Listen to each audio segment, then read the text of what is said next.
What's up, y'all? It's your girl, Kendra J, the melanated motivator. I just got a question. What happened on the other side of you doing what God told you to do?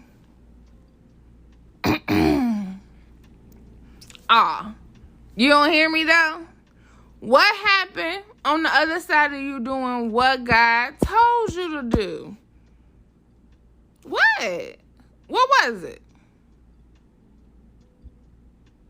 Let me ask you another question. Are you still in that same situation you begged the Most High to bring you out of?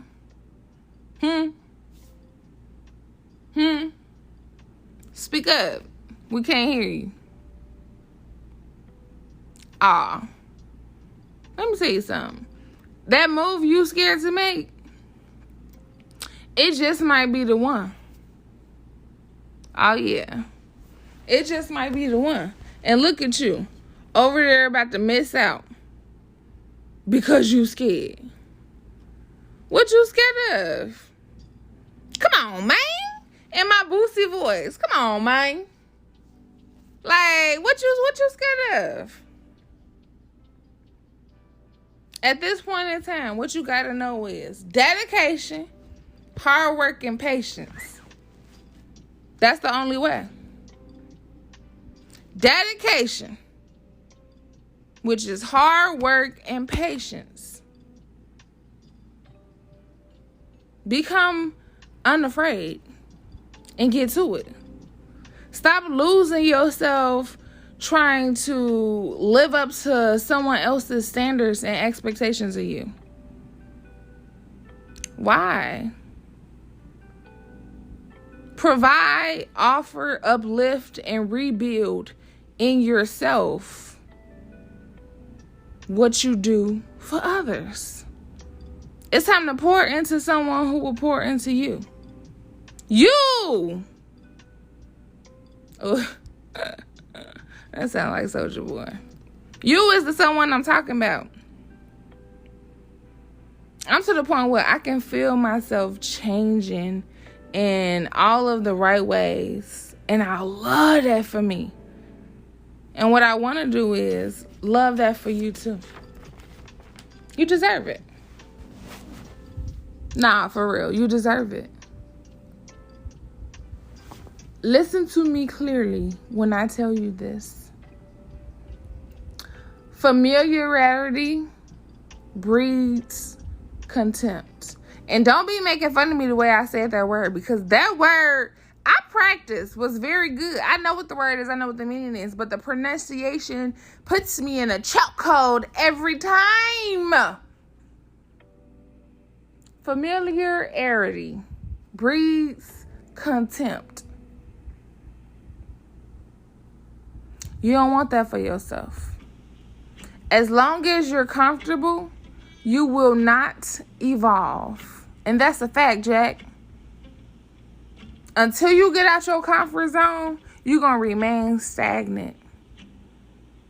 Remember, change is inevitable. If change is inevitable, then that should show you that nothing is comfortable. Because change is constantly happening. Duh. You must live and speak in your truth. Walk it like you talk it, okay? You have to stay committed to your goals. You have to challenge yourself way more often than you have in the past. But here's the big one. You gotta have the guts to follow through. Ooh, caliente. That's what be having motherfuckers choked up. That follow through be lagging, okay? Eliminate all limits and excuses and start walking in your purpose. Because at the end of the day, baby, we are all the prize. You the prize to yourself. Start winning and keep winning. That's the motto right there. Start winning and keep winning. Once you hit that plateau, it's smooth sailing from there. I'm really at a point in my life where I realize I got to stop apologizing for how I feel and hone my emotions and get through it. And that's what you got to do. Feel your feelings. Stop running away from them. Stop apologizing for feeling how you felt, you know. Everybody ain't going to take everything the same ways. Sometimes you might feel some type of way. And that's okay. But get through it. You have to have firm boundaries and stand on them, even with yourself. It don't just go with other people. Okay? Stop apologizing for having those firm boundaries. If you stop doing that, that's what's going to allow you to be able to stand on them. Stop apologizing for saying no and not explaining why. Because there is no why. It's just no. Stop apologizing for disconnecting when you need to. Sometimes it's necessary. Stop apologizing for asking for clarity. Everybody be like, what's known don't need to be said. Bitch, yes it do. So I can stop overthinking. Tell me what you meant. Okay? Is that all? Is there more? Because what's not going to happen is later on you be like, see, that's why, or you bring up some shit and I asked you to clarify, okay? So yes, stop apologizing for not dealing with folks and their ill behaviors. I don't gotta deal with that. That's between you and your mama, if they want to deal with that. But as for me, I won't be dealing with that. Stop apologizing for putting you first and for not settling. Okay? What does that mean? Who created that word? I can have all things through Christ who strengthens me. Don't play with me. Settle for what? Settle for who? I can have all things. Like, stop.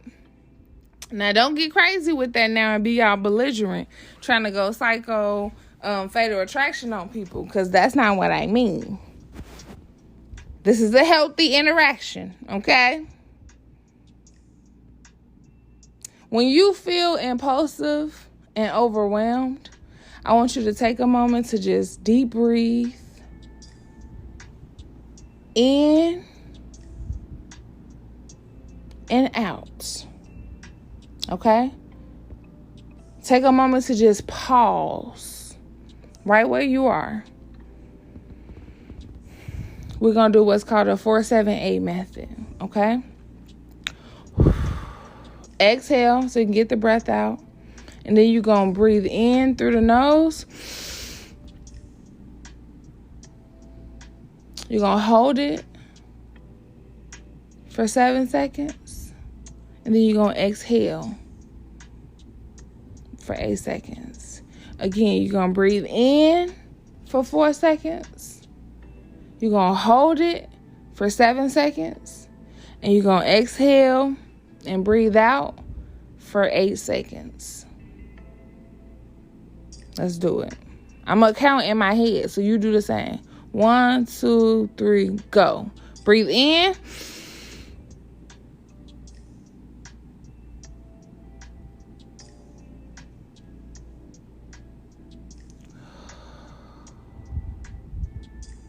Okay, I did it with y'all. Now I want y'all to do it and I'm going to count. Breathe in. 1, 2, 3, 4. Hold. 1, 2, 3, 4, 5, 6, 7. Exhale. 1, 2, 3, 4, 5, 6, 7, 8. And you can repeat that as many times as you like. There's different techniques you can do. Google them. In through your nose, out through your mouth. Pause and repeat as often as you need to. Incorporate this into your daily life. This is that intentional breathing that I was talking about. Be mindful of your thoughts and how you feel. Watch how you transition in this process. Watch how it makes you feel, how you adjust to things, how little shit won't get to you no more. Okay? You got to know that your first reaction to something is emotional. Your second reaction to something is logical. And your third reaction is intuitive. Okay? Learn to wait for the third option so you can be intentional with your response. All right. And remember to be in the now, because everything else is last week's problem. Bye, y'all.